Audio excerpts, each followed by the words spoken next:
Já. E aí, galera, hoje eu e meu grupo vamos falar sobre o livro Os Sertões, de Euclides da Cunha. Mais especificamente sobre as 4 expedições executadas a Canudos, durante a Guerra de Canudos. Meu grupo é composto por mim, Heloísa Passetti, por Renan Vargas, Júlia Marques, Luísa Gato, Melissa Correa e Natália Lira. Bom, visando um pouco da obra de Euclides da Cunha, a qual foi um marco na literatura mundial, conhecemos entre as páginas as vivências do autor no meio de toda aquela confusão e desolação que foi a Guerra de Canudos. Ele retrata detalhes dos massacres e das desumanidades ocorridas. Agora a Júlia seguirá falando sobre a primeira expedição. Pode seguir, Ju. Obrigada. Para falar sobre a primeira expedição, vou falar um pouco do Antônio Conselheiro. Quem era ele, né? O Antônio Conselheiro era um líder religioso que peregrinava pelo sertão. Ele ia de lá para cá, onde ele podia ter comida, água, ele ficava. Um dia ele decidiu que ele ia se estabelecer em Canudos e ele tinha uns ideais que eram mais ou menos assim. Ele não era a favor da cobrança de impostos, não era a favor do Estado laico, e por causa disso, entre outras coisas, ele começou a ser meio que um profeta e as pessoas começaram a seguir ele. Então, quando ele se mudou para Canudos, muitas outras pessoas se mudaram por causa dele. E além disso, muitas pessoas se mudaram por uma questão de necessidade. Então, ex-escravos foram para Canudos, indígenas, cangaceiros que eram procurados, enfim, tudo isso juntou uma população de 25 mil pessoas. As pessoas que moravam em Canudos, ninguém pagava imposto e começaram boatos de que o Antônio estava juntando todo esse povo para dar um golpe na República e voltar à monarquia, já que ele não era a favor da República, né?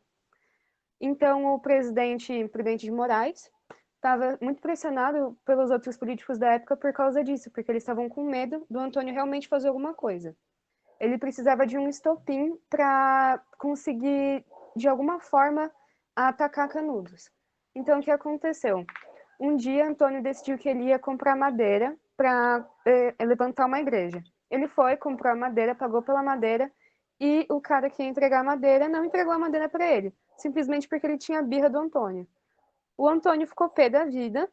O cara da madeira foi para Juazeiro falar com Juazeiro na Bahia, falar com os representantes de lá, e eles passaram isso para o presidente Prudente Moraes.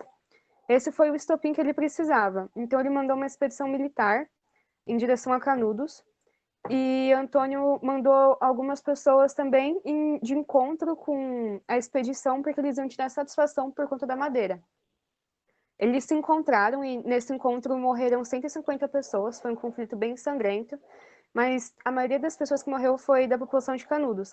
Apesar disso, o tenente do presidente achou que eles tinham que retornar. Então eles retornaram e não tiveram sucesso nessa primeira expedição para dizimar Canudos. Pode continuar. A segunda expedição foi feita em janeiro de 1897, onde os jagunços, antes disso, haviam fortificado Canudos e deixado mais protegido. Essa segunda expedição foi liderada por Frebrone de Brito, e seus soldados estavam bem confiantes e tranquilos que seria fácil derrotar e vencer dos Canudos.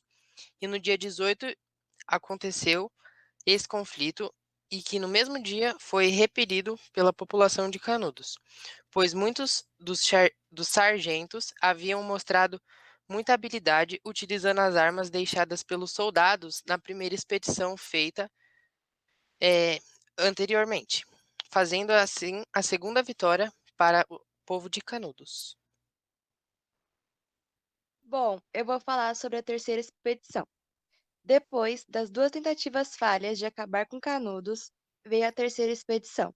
O presidente Prudente de Moraes, que estava bem preocupado com as perdas e com a pressão de políticos que acreditavam que Canudos era uma grande ameaça, assumiu a repressão e preparou a primeira expedição federal regular. Quem estava em seu comando era o coronel Antônio Moreira César. Com a chegada de tropas militares, atraiu muitas pessoas que apoiavam a causa do conselheiro para defender suas causas. Com isso, teve a Briga das Três Armas, que foi quando o exército, depois de ter sofrido com as guerrilhas dos jagunços, à força de 1.300 homens, entraram definitivamente no Arraial de Canudos. O coronel Moreira César foi mortalmente ferido e passou seu comando para Pedro Nunes Batista. Abalados com o ocorrido do coronel Moreira, a tropa foi obrigada a recuar mais uma vez, sendo assim mais uma vitória para os Canudos.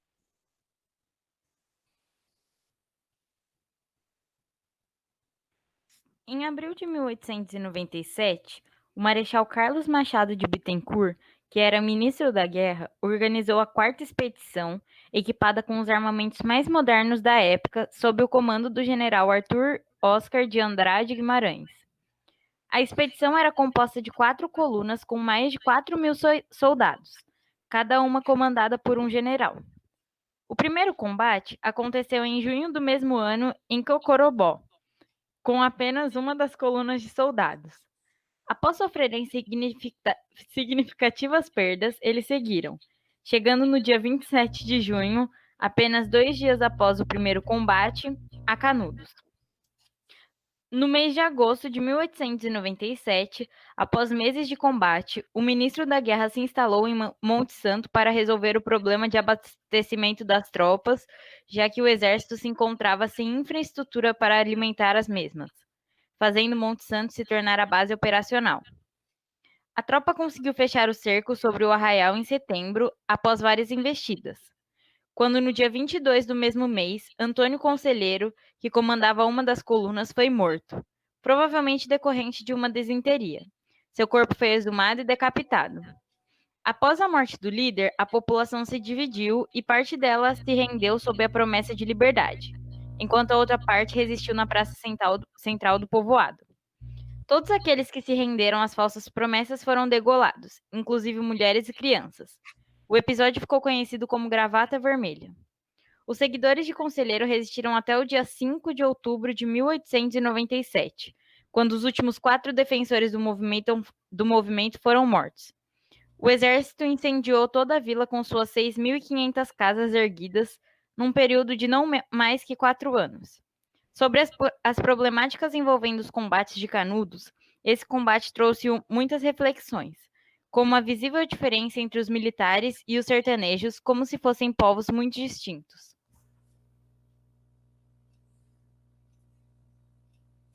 Bem, este é o fim. Eu espero que tenham gostado desta humilde apresentação. E, aliás, foram histórias trágicas, acima de tudo marcantes, mas manchas das vidas passadas.